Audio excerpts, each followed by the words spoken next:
আচ্ছা, আপনারা প্রত্যেককেই শুনতে পাচ্ছেন পহেলা ফেব্রুয়ারি 2025 থেকে কেন্দ্রীয় বাজেট পেশ করা হচ্ছে। কেন্দ্রীয় বাজেট তো পহেলা ফেব্রুয়ারি থেকে পেশ করা হচ্ছে, রাজ্য বাজেট কবে শুরু হচ্ছে আপনারা কি জানেন? বাজেট মানেই সুখবর, কেননা বাজেটে কিন্তু জনসাধারণের জন্য সরকারের তরফে নতুন নতুন প্রকল্প লঞ্চ করা হয়।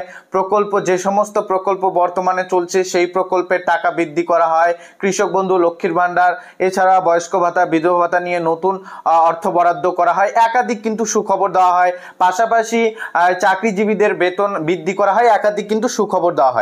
তো প্রত্যেকেই শুনেছেন যে পহেলা ফেব্রুয়ারি থেকে কেন্দ্রীয় বাজেট পেশ করা হচ্ছে, কিন্তু রাজ্য বাজেট কবে পেশ করা হচ্ছে এবং কোন কোন সুখবর দিতে পারে এবারে, রাজ্য বাজেটে কোন কোন বিষয়ে ঘোষণা হতে পারে, নতুন করে কি কি ঘোষণা আসতে পারে, লক্ষ্মীর ভান্ডার প্রকল্পের টাকা কি রাজ্য বাজেটে বৃদ্ধি করা হবে, এর পাশাপাশি কোন কোন নতুন প্রকল্প যুক্ত করা হবে এবারে রাজ্য বাজেটে, বিস্তারিত কিন্তু খবর উঠে এসেছে এই মুহূর্তে, যা আজকে এই ভিডিও থেকেই জানতে পারবেন।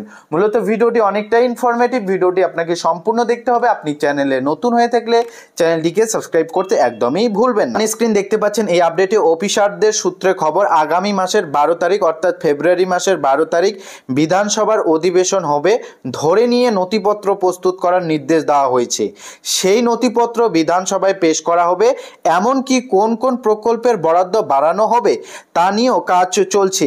এই বাজেট অধিবেশন চলবে 2 সপ্তাহ ধরে, অর্থাৎ রাজ্য বাজেট যে পেশ করা হবে সেই বাজেট কিন্তু 2 সপ্তাহ ধরে চলবে। 2026 সালে বিধানসভা নির্বাচন প্রাককালে এটাই রাজ্যের শেষ পূর্ণাঙ্গ বাজেট, অর্থাৎ 2026-এর নির্বাচনের আগে এটাই শেষ পূর্ণাঙ্গ বাজেট। আর এই বাজেটেই কিন্তু সরকারের তরফে বড় চমক দিতে পারে। সরকার কিন্তু নতুন কোনো চমক আনতে পারে এবারে জনসাধারণের জন্য। তাই এই বাজেটে অত্যন্ত গুরুত্বপূর্ণ। এই বাজেটে কি কি ঘোষণা হবে সেটা এবার জেনে নিন। কেন্দ্রীয় সরকার নানা প্রকল্পের টাকা আটকে রেখেছে বলে অভিযোগ তৃণমূল কংগ্রেস সরকারের। বকেয়া পড়ে রয়েছে বিপুল, সেই সব নথি পেশ করা হবে বিধানসভার ওই অধিবেশনে। আগামী 1 ফেব্রুয়ারি কেন্দ্রীয় সরকারের বাজেট, সেটা দেখে নেওয়া হবে। তারপর বাংলাকে কোন কোন খাতে বঞ্চিত করা হলো সেটাও নথি সহ তুলে ধরা হবে বিধানসভায়। অর্থাৎ আগে কেন্দ্রীয় বাজেট পেশ করবে, সেই বাজেট দেখে নেওয়ার পর কোন কোন বিষয়ে বাংলাকে বঞ্চনা করা হলো সে বিষয়ে নথি সহ তুলে ধরবে রাজ্য বাজেটে।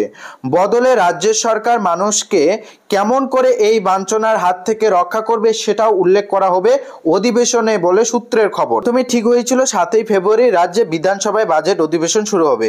পরে এই বাজেটের গুরুত্ব বুঝে অতিরিক্ত সময় হাতে রাখছে রাজ্যের সরকার। আগামী 12 ফেব্রুয়ারি তারিখে ঠিক করা হয়েছে বিধানসভায় বাজেট অধিবেশনের জন্য।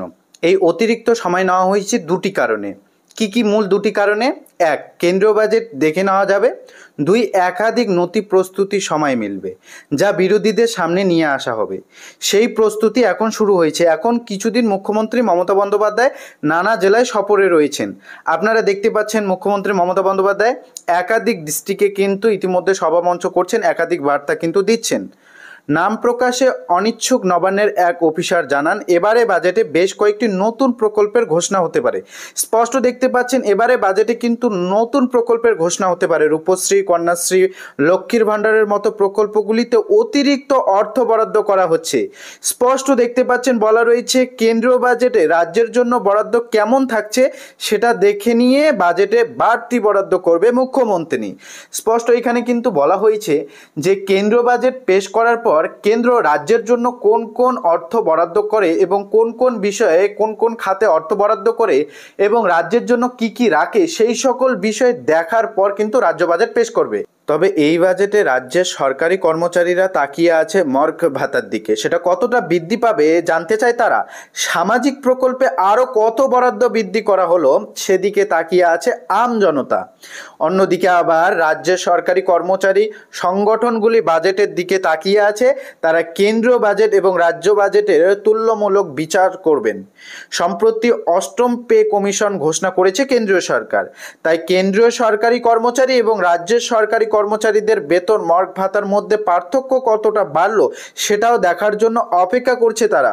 তবে রাজ্যের সরকার এই বাজেটে সরকারি কর্মচারীদের জন্য কি ঘোষণা হবে সেটাও দেখার বিষয়। আচ্ছা, দেখতে পারলেন 12 ফেব্রুয়ারি 2025 রাজ্যের যে পূর্ণাঙ্গ বাজেট অধিবেশন তা শুরু হচ্ছে, যা চলবে 2 সপ্তাহ পর্যন্ত।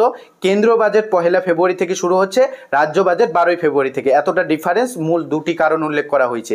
কেন্দ্রীয় বাজেট দেখে রাজ্য বাজেট পেশ করা হবে। দ্বিতীয়ত হচ্ছে রাজ্যের যে সমস্ত তথ্য তা তৈরি করতে সময় মিলবে। কেন্দ্রীয় বাজেটে কি কি দেখা হবে, রাজ্যের জন্য কোন কোন খাতে কত টাকা বরাদ্দ করা হলো, কোন কোন খাতে বাঞ্ছনা করা হলো, রাজ্যের কোন কোন খাতে বাঞ্ছনা করা হচ্ছে, সেই সকল বিষয় দেখা হবে। এরপর রাজ্য সরকারের তরফে বাড়তি বরাদ্দ করা হবে। পাশাপাশি জানানো হয়েছে যে এবারে রাজ্য বাজেটে বা রাজ্যের যে বাজেট অধিবেশন হচ্ছে, সেই বাজেট অধিবেশনে নতুন নতুন প্রকল্পের ঘোষণা আসতে পারে বলে সূত্রের খবর।